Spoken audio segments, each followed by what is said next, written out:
صلى الله على محمد صلى الله عليه وسلم صلى الله على محمد. Bismillah, alhamdulillah, wassalatu wassalam ala rasulillah. Assalamu alaikum wa rahmatullahi wa barakatuh. Okay, my name is Maimoona Begum and this is my daughter Syeda Fatima, and we are going to discuss some of the common mistakes we make in Ramadan. We heard how we are supposed to prepare for Ramadan from Sister Syeda, and you had plenty of time to think about Ramadan. I'm sure all of you have some doubts and some questions in your mind. So me and Fatima are going to discuss those questions and discuss those issues that we are facing, that we might face in Ramadan. So we are going to discuss some of the mistakes that we might make in Ramadan. Okay, Fatima, what questions do you have? Is it true that Ramadan is divided into 3 parts? Okay, it's very common misconception that everybody thinks that Ramadan has 3 sections. The first section is about mercy, Rahman. The second is about this. The second 10 days. The third 10 days. So people divide Ramadan into 10, 10, 10. Like this they divide. And they think these first 10 days are supposed to do these actions. The second 10 days, these particular du'as. There is nothing like that. This is a misconception. The whole entire month of Ramadan has to be, sincerely you have to do the ibadah, read your Quran. So there is no particular special du'as for these, different du'as for different days. It's not like that. That's a misconception. So the entire month of Ramadan is filled with the rahmah of Allah subhanahu wa ta'ala. So you are supposed to get benefit from the immense blessings of Allah subhanahu wa ta'ala for the entire month. Do we have to finish the whole Quran in Ramadan? The Quran is a huge, large book according to all of you. So how are you going to finish the whole Quran in Ramadan? Kids like your age, they get confused. Do I have to finish the entire Quran in Ramadan? I have plenty of things to do. How will I finish the whole Quran? There is nothing like that you have to read the whole Quran in Ramadan. You are supposed to spend as much as you can time. You can spend the time as much as you can with Quran. Read, listen to the translation, read the translation. So as much as you can. Shaykh Ibn Uthaymeen said, completing the Quran in Ramadan is not obligatory. You're not supposed to start from Surah Fatiha and read Surah Nas, and if you don't read that much, you are disqualified, or your prayers, your fast is nullified. There's nothing like that. Okay? So you can read as much as you can. What Ibn Uthaymeen he said, that completing the Quran in Ramadan is not obligatory for the fasting person, but he should read the Quran a great deal, as much as you can in Ramadan, as that is the sunnah of the Messenger of Allah sallallahu alaihi wasallam, and he sallallahu alaihi wasallam used to review it with Jibreel every Ramadan. Are there any special du'as for the month of Ramadan? People circulate special du'as for every day. Day 1, these du'as you are supposed to read. Day 2, these du'as you are supposed to read. This is nothing mentioned according to the sunnah. From the sunnah of the Prophet ﷺ, we have many du'as that you can read throughout the year. But no specific dua for day 1, day 2, day 3. There is nothing mentioned according to the sunnah. Okay? You can read whatever you want, whatever blessings you need in your life, you can ask Allah subhanahu wa ta'ala. But one particular dua that is authentic, that we can get from the seerah of the Prophet sallallahu alaihi wasallam, in a particular hadith, our mother Aisha radiallahu anha, she asked the Prophet sallallahu alaihi wasallam, what should I read? And she asked, O Messenger of Allah, if I know which night is Laylatul Qadr, what should I say on that night?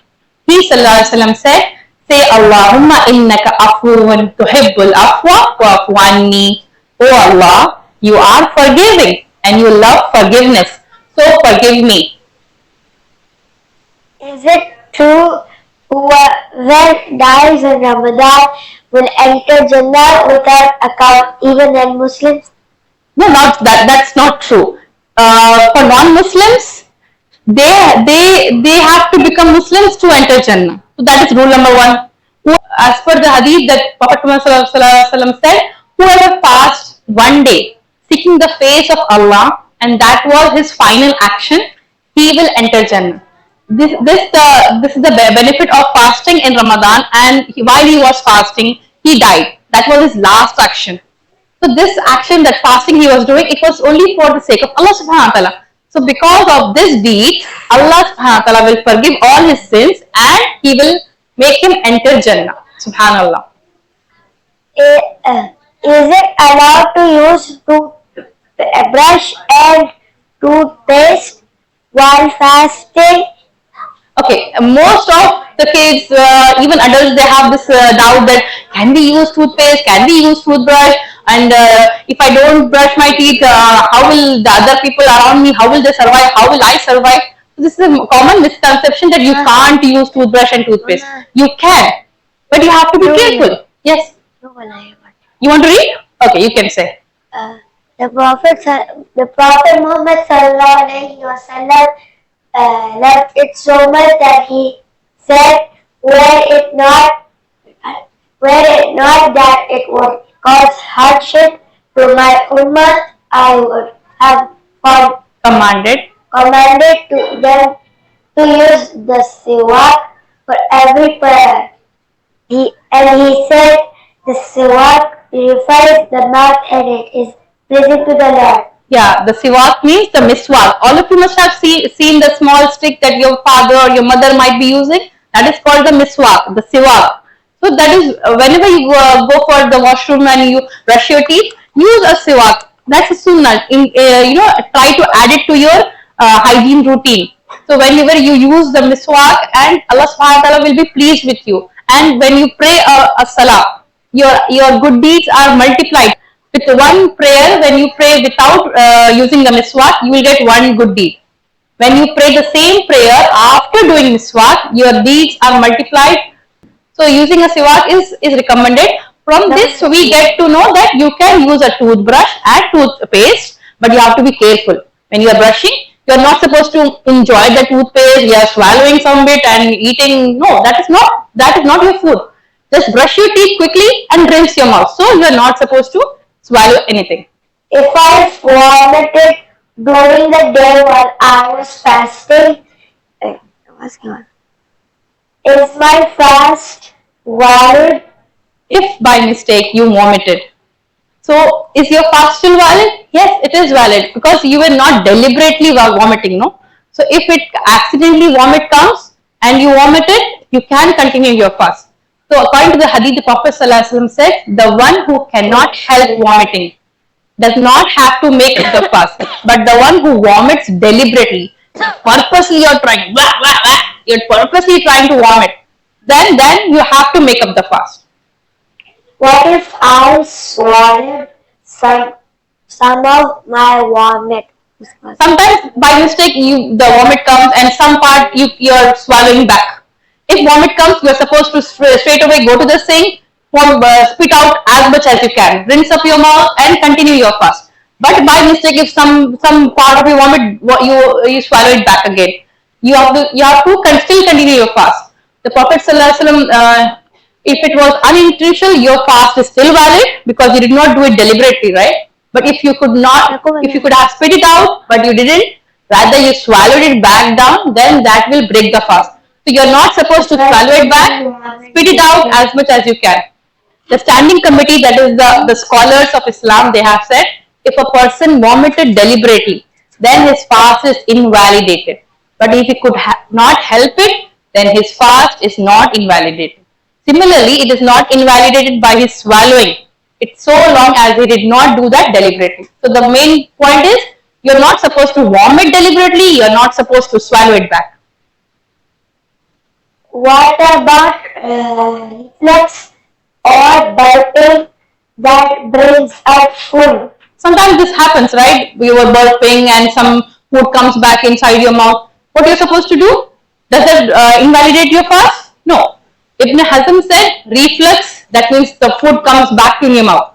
That comes out of the throat does not invalidate the fast, so long as the person does not deliberately. by purpose, you're planning to do. No, that is called deliberately doing. Does not deliberately swallow it back after it reaches the mouth and he is able to expel it. So whenever something comes in your mouth from your vomit, spit it out, rinse up your mouth and continue your fast. Okay. Can I get a blood test done while fasting? Yes, you can get a blood test done. Because with blood test, your blood is being expelled out. Nothing is going inside your body, right? And that is not nourishment. Blood is going out. So if it was a larger amount, like in hijama or cupping, if you don't know what's hijama, what's cupping, you can research about it. But in that case, that is large quantity of blood is going out. Like you're donating blood or hijama, and that will break the fast. But for blood test, very little amount is taken. Because sometimes due to sickness, you are supposed to take a blood test and the doctor's timing are during the fasting hours. So what are you supposed to do? You can get a blood test done, but that will not break your fast. What about injections? What about injections? You go to your doctor's office during fasting hours and he says you are supposed to take an injection. Will that break my fast? No, because that is not for nourishment. Any type of injection, whether intravenous or intramuscular, are allowed during fasting, except those injections that will provide nourishment. You are taking a glucose nourishment injection that will provide food for your body, so that is not allowed. The injections that will provide food are not allowed. Any other injections like the medicine injections, they are allowed. So that will provide nourishment to the body and act indirectly as food and give energy. If a diabetic needs insulin during the day, that's allowed. So there are diabetes patients, sugar patients in our homes. They are allowed to take their insulin injections during fasting. What about eye drops, ear drops, nose drops, nasal sprays? These drops, these medications, these are for your sickness. They don't provide you any nourishment. Are they food? Do you eat? Do you take nasal sprays, ear drops for food? No. So these are not food. You are allowed to take your eye drop, ear drops, nose drop, nasal spray, all of these medications while you are fasting. It is allowed. That will not break your fast. It is allowed to use any of these. Just avoid swallowing anything if it reaches the throat. Sometimes you use the nasal spray and it might go right through your throat. So you can avoid that. Just be conscious. If something goes, go and rinse your mouth. Okay? If someone suffers from asthma and they are supposed to use the asthma inhalers, or other disease where inhalers are used, they are allowed to use it and this does not break their fast. That's because the medicine is going into their lungs and not into the stomach. So the main point, you're not nourishing your stomach with these medications. If I am sick, can I just pay fidya? What is fidya? Donation. Donation. Can you just pay donation for if you are sick? There are two case scenarios for sickness. The first scenario is for short-term sickness. If it is a short-term sickness and it is expected that you will get better soon, like fever, flu and diarrhea, you have a toothache, and pregnant mothers, breastfeeding mothers, they are temporarily sick. So in these temporary scenarios, you can make up the fast later, and Allah subhanahu wa ta'ala says in Surah Al-Baqarah, and whoever is ill or on a journey, the same number of days which one did not observe song fast must be made up. So for a temporary, if you are sick for temporary period, you are supposed to make up the fast. Case number 2, when you are sick for a longer term, like there are people who are sick very seriously sick. So in that case, the sickness is permanent and it doesn't seem that they will recover. Like cancer patients, like seriously ill people. May Allah give good health to all the people who are sick in this world.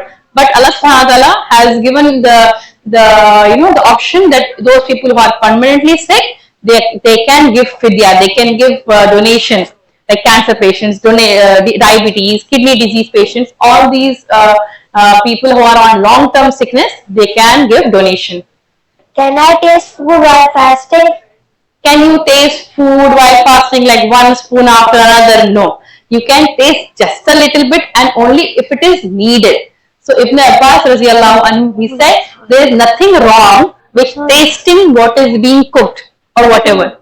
The scholars of the standing committee have said if it is okay for a person to taste the food during the day while fasting, it is if necessary. If it is needed, you are cooking for many people, a large party, and you are supposed to taste it whether the sugar is okay or the salt is okay or not. You're just checking for the huge crowd.